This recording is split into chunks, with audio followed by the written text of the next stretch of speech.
사도행전 22장 10절에서 11절 말씀을 저와 여러분이 교독하도록 하겠습니다. 그냥 다 같이 합독하도록 하겠습니다. 처음부터 같이 읽겠습니다. 시작. 내가 이르되 주님 무엇을 하리이까? 주께서 이르시되 일어나 다메섹으로 들어가라. 내가 해야 할 모든 것을 거기서 누가 이르리라 하시거늘 나는 그 빛의 광채로 말미암아 볼 수 없게 되었으므로 나와 함께 있는 사람들의 손에 끌려 다메섹에 들어가느라. 아멘. 하나님께서 빛 가운데 바울에게 임재하신 것처럼 우리 가운데 임재하여 주셔서 우리를 그리스도의 빛으로 사용하여 주시옵소서. 예수 그리스도의 이름으로 기도드립니다. 아멘. 바울은 다메섹 도상에서 예수님을 만납니다. 왜 나를 박해하느냐고 호련히 빛이 비추었고 음성으로 예수님의 직접적인 음성, 이것은 귀로 들리는 음성을 가리키는 것입니다. 어떤 그냥 하나님의 음성이라 그럴 때 직접적인 음성이 아니라 여러 가지 다른 방법의 계시를 이야기하는데 여기서는 그게 아니고 누구나 알아들을 수 있는, 바울만 알아듣긴 했지만 그 당시에는 바울이 알아들을 수 있는 소리로 예수님의 목소리를 직접 들었다, 이런 이야기를 지금 하고 있습니다. 빛을 보고, 빛이 너무나 눈부신 것이죠. 바울이 일생 동안 경험하지 못한, 앞을 보십시오. 바울이 일생 동안 경험하지 못한 빛을 보았고 또 그 다음에 소리를 들었습니다. 이 소리도 한 번도 경험하지 못한 것이죠. 누가 하나님의 음성, 예수님의 음성을 듣겠습니까? 지금 예수님이 지금 사역까지 공생애를 하실 때가 아니고 부활하시고 승천하신 다음의 일이니까요. 이 예수님을 만난다는 일은 굉장히 이제 기적인 것이죠. 그래서 예수님의 음성 듣고 또 빛의 임재 가운데 예수님을 만나게 되는 사건을 보았습니다. 이 바울이 예수님을 핍박했고 방해하고 또 예수를 믿는 사람들을 죽이기까지 간접적인 책임이 있는 것이죠. 그러나 이제 예수님을 만나고 완전히 회심하여 변화된 인생을 살게 된 것입니다. 그래서 우리가 누구든지 예수님을 주라 고백하는 자. 그런데 여기서 우리가 주의해야 할 것은 입술의 고백에 그치는 것이 아니라 삶의 고백이 되어야 되는 것입니다. 예수를 주라 믿는다는 것은 바리새인과 사두개인처럼 그냥 거칠애로 외식하는 자가 아니라 마음과, 어제도 이제 수요일 말씀드린 것처럼 마음과 뜻과 정성을 다해 하나님을 사랑하고 하나님만 사랑해서는 되는 것이 아니라 하나님의 형상 닮은 이 이웃들을 사랑하는 데까지 이르러요. 그래서 하나님을 사랑해서 구원받은 그 감격, 하나님의 그 사랑을, 나를 향한 그 하나님의 사랑을 깨달아서 이웃에게 베푸는 것, 그것이 십계명의 핵심이라고 말씀을 드렸습니다. 그래서 그 사랑을 증거하는 자 되기를 원합니다. 10절 말씀을 보겠습니다. 내가 이르되 주님 무엇을 하리까? 주께서 이르시되 일어나 다메섹으로 들어가라. 이제 바울이요, 이 환상 가운데 예수님을 만나고 예수님이 누구신지 분명히 알게 됩니다. 왜 알게 되냐? 처음에는 주님이라고 이야기를 합니다. 신적인 존재, 뭔가 절대자라는 인식은 하지만 이분이 예수라는 사실은 몰라요. 근데 이제 너무 압도를 당하니까 거기서 주라는 고백은 나왔습니다만은 그게 예수님이라고는 확실히 알 수가 없는데, 어떻게 우리는 예수님인지 알 수 있냐? 네가 박해하는 예수라고 예수님께서 스스로 자신의 정체성을 바울에게 밝힙니다. 그러니까 지금 바울이 어떻게 됩니까? 이제는 예수님인지 인식하고 이야기를 하는 것이죠. 주님 무엇을 하니까 첫 번째 주님은 뭘 모르고, 그러니까 절대자인 정도까지는 알겠는데, 뭔가 신적인 존재인지는 알겠는데 하나님인가 어떤 존재인가 이런 압도당해서 했다는 고백이라면, 여기서 주님, 첫 번째 주님은 긴가민가 하는 주님이라는 고백이었다면, 두 번째 이 주님이라는 고백은 무엇을 알고 고백하는 것이에요. 예수님이라고 이제 주님이라고 표현되어 있지만 이것은 예수님이라고 표현하는 것입니다. 예수님이라고, 예수님께서 여기에서 이제 좀 사건이 달라지죠. 이제 시선이 완전히 달라지죠. 첫 번째는 그냥 영적인 존재, 절대적인 존재, 신적인 존재라고 이제 긴가민가하는 그 주님이었다면, 두 번째는 이 주님은 예수님이구나 인식하고 주님이라고 부르고 무엇을 하리이까 이렇게 묻고 있죠. 그래서 예수께서 뭐라고 이르시냐면 일어나 다메섹으로 들어가라. 다메섹이 원래 바울이 뭐 하려던 곳입니까? 예수를 믿는 남녀를 끌어다가 대제사장으로부터 집행 장을 체포영장 같은 거죠. 그거를 받아가지고 남녀를 끌어다가 예루살렘으로 압송하려고 지금 사람들과 함께 갔던 것입니다. 그래서 갔는데 이런 호련히 빛이 임하고 예수를 만남으로 말미암아 이제 사실 좀 바뀌는 중간에 있는 것이거든요. 그러다 보니까 다메섹에 들어가지 않아도 되긴 한데 여튼 주님께서 이 바울에게 다메섹으로 들어가라 그런 겁니다. 이유가 있죠. 우리는 이미 알고 있는데 이 제자인 아나니아를 만나게 됩니다. 아나니아를 만나게 돼서 아나니아가 중간에 중요한 역할을 하게 되거든요.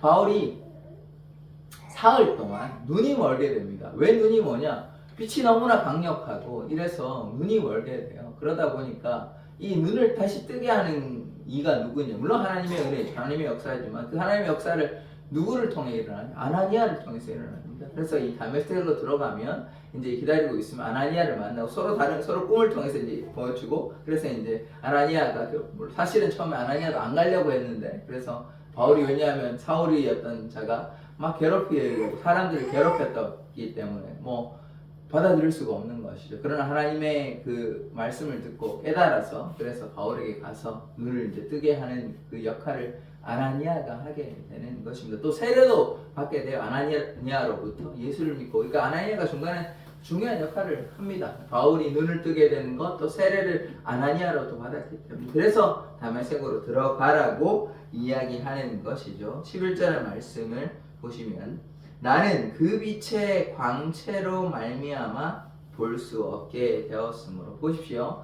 빛이 너무나 강렬하니까 이게 햇빛보다 어두운 데 있다가 이렇게 어두운 데 있다 너무 밝은 데 있다가 어두운 데 들어가면 잠깐 멍하잖아요. 그런 것처럼 지금 너무 강렬한 빛이 임하니까 이건 반대 상황이긴 하지만 그러니까 눈이 좀 멍해가지고 너무 강렬하다 보니까 그래서 사흘 동안 보지 못하게 되는 것이죠.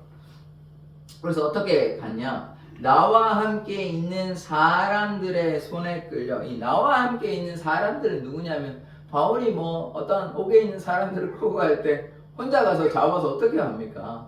같이 가는 동역자들이 있어야 되죠. 물론 나쁜 일이긴 하지만 예수를 믿는 자들을 잡아가려면 혼자 어떻게 다 잡아가요? 1대1도 아니고 여러 사람일 거 아니에요? 같이 있는 사람 몇 사람인지는 알 수가 없으나 같이 간 사람들이 분명히 있다는 거죠. 그런데 일단 갑자기 바울이 눈이 멀어가지고 안 보이니까 그 사람들이 끌고 가가지고 다메섹으로 이제 들어가게 되는 것입니다. 그래서 바울이요 이 사건으로 말미암아 주님을 핍박하던 자에서 주님을 박해하던 자에서 완전히 변화되어 주님을 위해 자신의 생명을 던지는 사람이 된 것입니다. 예수님을 핍박하는 자에서 예수님을 위해서 자신의 생명을 내어 던진 그런 사람이 되게 되는 것이죠. 그래서 오늘 말씀에서 우리가 보아야 하는 것은 눈이 멀었다 그랬잖아요. 눈이 멀었다.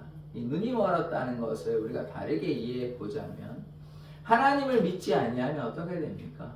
영적으로 눈이 멀게 되는 것이 영적으로 눈이 멀게 됩니다. 그러니까 하나님을 믿으면 영안이 돼서 영안이 어떤 신비한 현상이라고도 이해할 수 있지만 꼭 그런 것이 아니라 하나님을 인지하고 하나님을 믿고 하나님을 알고 따라가는 것 이것이 무엇이냐면 영안이 열렸다는 것입니다. 그런데 그렇지 아니하면 이 땅의 것에만 우리가 소망을 두고 살아가게 되는 것이죠. 그러면 그것은 하늘 소망을 가지지 못한 자, 이 땅의 욕심을 두고 이 땅의 소망을 두고 살아가는 자, 다른 말로 영안이 닫힌 것이, 다른 말로 눈이 어두워졌다 이런 것입니다. 그래서 사망의 그늘에 앉아있는 세상 많은 사람들이 있잖아요. 이 사람들은 하나님을 보지 못하는 것이에요. 왜요? 영적으로 눈이 가리워져 있기 때문에 그렇습니다. 그러니까 우리가 눈을 떠서 하나님의 역사를 경험하고 하나님을 믿고 나아갈 때 우리에게 구원이 있는 것입니다. 그렇지 않으면 우리에겐 절대로 구원이 없는 것이죠. 이렇게 3일 동안, 사흘 동안 눈이 멀었던 바울이 아나니아를 만났습니다. 눈이 뜨여지게 되는 것인데, 그러니까 우리도 마찬가지로 어떻게 돼야 되는 것입니까? 예수님을 만나야만 우리의 어두웠던 눈이, 우리의 가리워졌던 눈이 보이게 되고 하나님을 만날 수 있고 하나님을 따라갈 수 있게 되는 것입니다. 그래서 우리가 눈이 가리워져서 하나님의 역사를 외면하고 경험하지 못하는 것이 아니라 눈을 떠서 하나님의 역사를 따라가는 자 되기를 원합니다. 그래서 바울은요, 자신의 어리석음을 깨닫고 자신의 무지함을 깨닫고 이제 예수님을 따라가게 되는 것입니다. 바울이요, 예수님을 얼마나 박해한 자였습니까? 예수님 믿는 자들 얼마나 많은 사람들을 옥에 이끌어갔는지는 기록이 되어 있지 않기 때문에 우리가 알 수는 없지만 뭐 수십 명 정도는 했을 거라고 추측을 합니다. 왜냐하면 한두 달 한 게 아니기 때문에.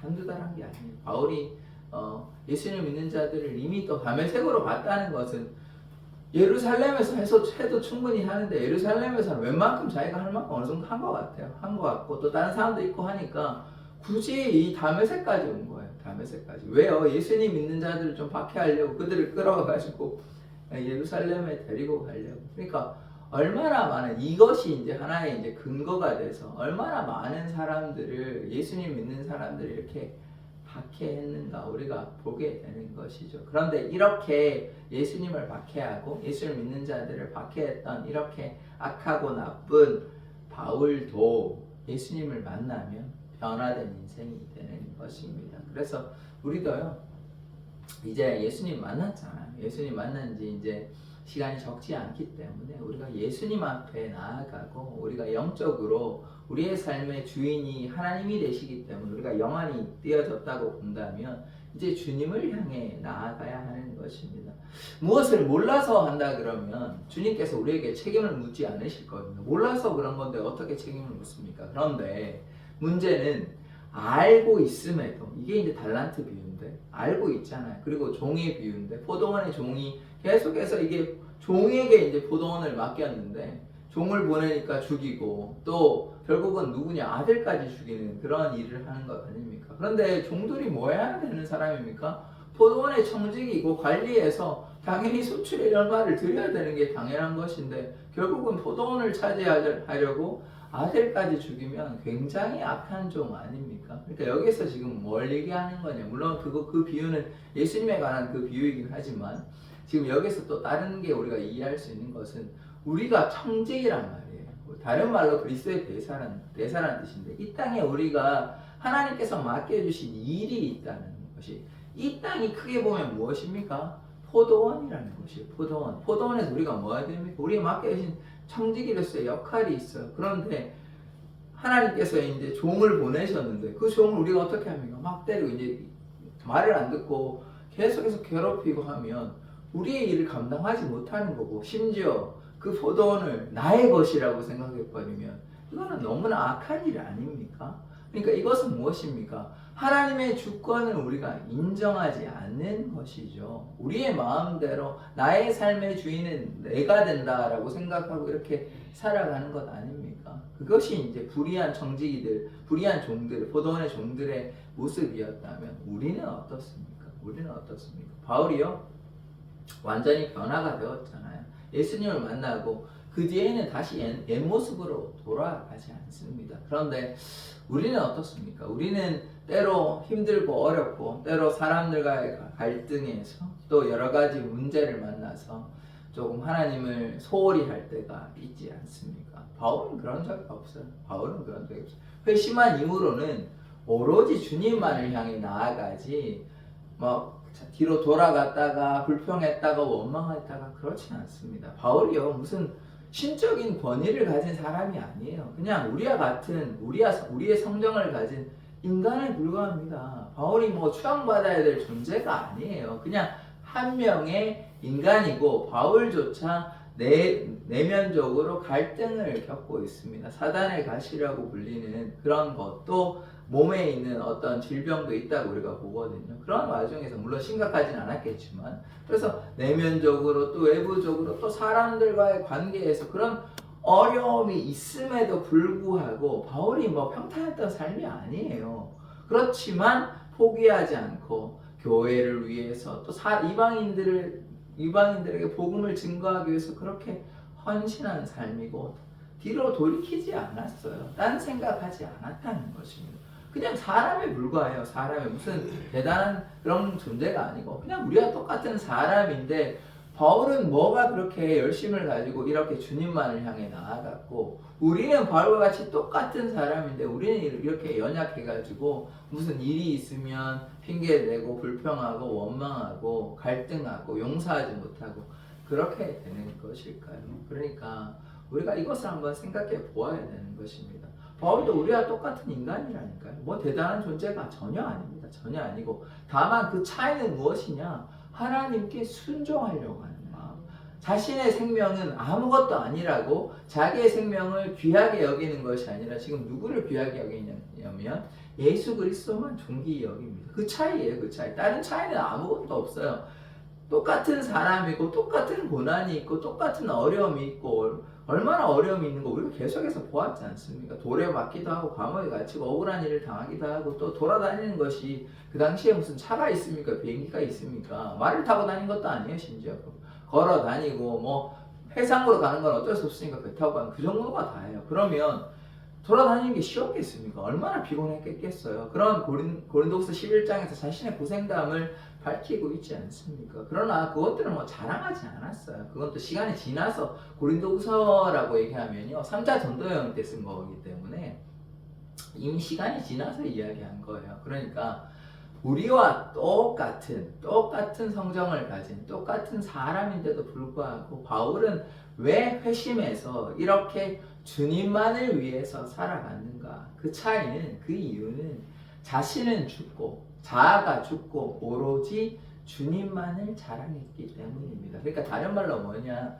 자기를 부인했다는 것이죠. 자기를 부인하고 뭐만 했습니까? 예수님의 십자가를 메고 십자가를 들고 십자가에 동참한 것입니다. 그래서 주님의 멍에에 동참한 삶을 살았기 때문에 이런 바울의 삶을 통해 역사가 나타나는 것입니다. 그렇다면 바울에게 이러한 역사가 나타났다면 우리는 어떻습니까? 우리도 마찬가지로 나를 부인하고 하나님의 그 맡겨주신 사명을 감당하기 위해서 예수 그리스도의 십자가를 들고 메고 예수님의 그 명예를 메고 함께 동참한다면 우리에게도 바울에게 나타났던 역사가 우리에게도 동일하게 나타난다는 것이죠. 이것이 성경의 말씀인 것이지 바울이 뭐 정말 대단한 존재여가지고 바울에게만 신비한 현상들이 나타나가지고 바울에게 기적의 역사가 나타났다. 이렇게 보면 바울을 뭐 신성화하는 그런 느낌 아닙니까? 근데 그렇지 않다니까요. 전혀 그런 게 아니에요. 바울은 그냥 평범한 인간인데 그런데 바울에게 이런 놀라운 역사가 나타났고 또 12사도에게 이런 놀라운 역사가 나타난 것은 성령의 임재로 말미암아 다른 말로 하나님의 임재로 말미암아 그들이 완전히 변화된 인생을 살게 된 것입니다. 그러니까 결국 우리에게 필요한 것은 무엇입니까?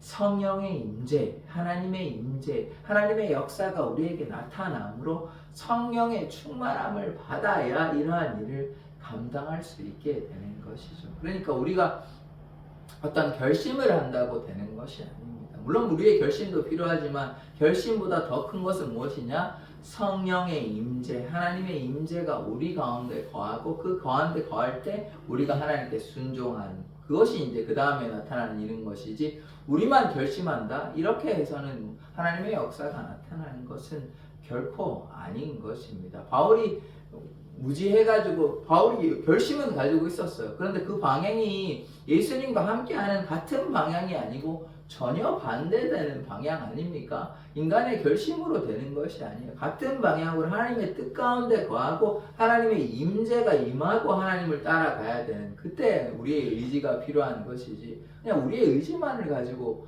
하나님의 일을 한다. 금방 지치고 금방 포기하게 됩니다. 왜냐하면 우리 하나님께서 공급하시는 힘이 없는데 어떻게 사역을 감당할 수 있는 것입니까?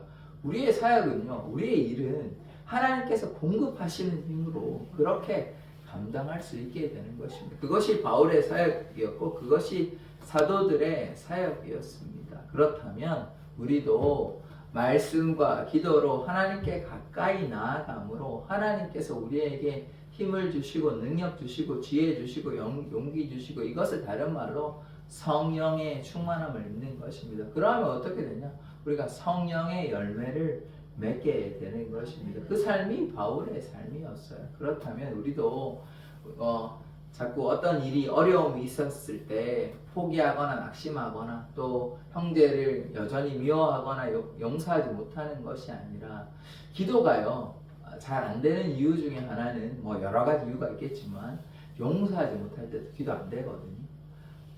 형제와 자매와 화합하지 못하는데 기도한다는 것은 좀 잘못된 것입니다. 그래서 기도하기 전에, 예배하기 전에 형제와 자매와 화합하는 자 되어야 돼요. 그러면 우리가 용서하고 사랑하고 품으면, 왜냐하면요, 우리가 1만 달란트 빚진 자잖아요. 하나님께서 우리를 용서해 주셨는데 왜 우리는 그 작은 빚을 가진 그 동료를 용서하지 못하는 것입니까? 우리가 용서해야만 하나님께서도 우리의 기도에 응답하시고 하나님께서 우리에게 능력을 허락하여 주시는 것입니다. 그래서 우리가 이 바울과 같이 하나님을 따라 순종하기 위해서는 하나님의 능력이 나타나야 되고 십자가를 향해서 우리가 믿음으로 나아가야 하는 것입니다. 이것이 히브리서 11장에 나오는 믿음의 사람들의 모습인 것입니다. 그래서 아브라함처럼 또 노아처럼 그렇게 우리가 믿음으로 나아가는 자 되기를 원합니다. 그러하면 우리를 통하여 하나님의 역사가 나타나겠죠. 바울이 그 당시에 많은 사람들이 바울을 통하여 예수께 돌아오지 않았습니까? 그전에는 예수를 믿는 사람들을 반대로 박해하여 감옥으로 끌고 갔다면 이전에 이제 완전히 달라졌던 바울은 예수님을 향해 믿음으로 나아가서 많은 사람들을 예수께로 인도한 것처럼, 그러면 우리는 어떻게 해야 되겠습니까? 이 제천 지역 가운데 하나님을 믿지 아니하는 많은 사람들이 있잖아요. 이제는 우리가 변화를 받았다면, 우리가 주님께 기도함으로 나아가고 우리에게 하나님의 임재가 나타나고 영적으로 성장했다면 우리도 이제는 제천 지역 가운데 하나님의 그 사랑을 증거하여 하나님의 사랑으로 말미암아 그들이 예수께로 돌아오는 역사가 나타나야 하는 것이죠. 그것이 바울에게 맡겨진 사명이고 우리에게 맡겨진 사명인 것입니다. 그래서 영적 성장이 되어야 되고, 영적 성장이 안 되었다면 영적 성장이 우선이고, 그렇게 영적 성장을 이루었다면 그때는 뭐 해야 됩니까? 사명을 감당해야 돼요. 사명을 감당하지 않으면 아까 포동원의 그 종들처럼 악하고 나쁜 종이 되는 것입니다. 그렇지 아니하고 우리에게 맡겨주신 사명을 감당하는 자 되기를 원합니다. 사명 감당하기를 원하십니까? 아멘. 예, 사명 감당하기를 원하신다면 하나님의 역사가 우리 가운데 나타나실 줄 믿습니다. 그래서 우리가 순종함으로 나아가는 자 되기를 원합니다. 기도